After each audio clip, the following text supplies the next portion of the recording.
The U.S. Army will mark its 250th birthday this weekend with a celebration and major parade in D.C. A one-of-a-kind band representing the Army's history will be front and center for the festivities. Natalie Brand introduces us to the Old Guard Fife and Drum Corps. From their instruments to their uniforms, these military musicians are playing the sounds of the past, paying tribute to the birth of the nation. The Fife and Drum Corps literally provides the soundtrack to the American story. Command Sergeant Major Lutricia Field says the mission is to help the public hear that story. She oversees the 70-member U.S. Army Old Guard Fife and Drum Corps. A lot of people recognize the sound of the fife almost instantly. They attribute that sound, along with the drums and bugles, to patriotism. Staff Sergeant Christian Rodriguez's father is a veteran who encouraged him to take up the drums. His sister Maya sings in the U.S. Army Band. I like being able to serve my country while doing what I love for a living. That's what drives these soldiers, who are also professional musicians.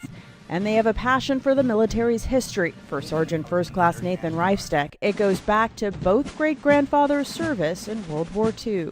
I put the uniform on, I put the drum on, especially in performances. There's a bit of me that's always remembering my family members who have served, and especially those who have given their lives in service of this country.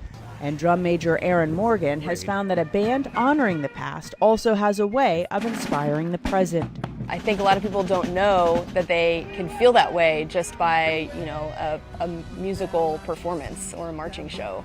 And so it brings people together because we all have that common history of the founding of our country. Reporting from Fort Myer, Natalie Brand, Arlington, Virginia. Now, the parade is scheduled on the same day as hundreds of protests in opposition to President Trump's policies. They are scheduled across the country, including here in Arkansas. There'll be the No Kings demonstrations. They come just days after the LA protests that we told you about earlier in the show. At least 10 events are scheduled to take place here in Arkansas Saturday. Cities like Little Rock, Fayetteville, and Monticello.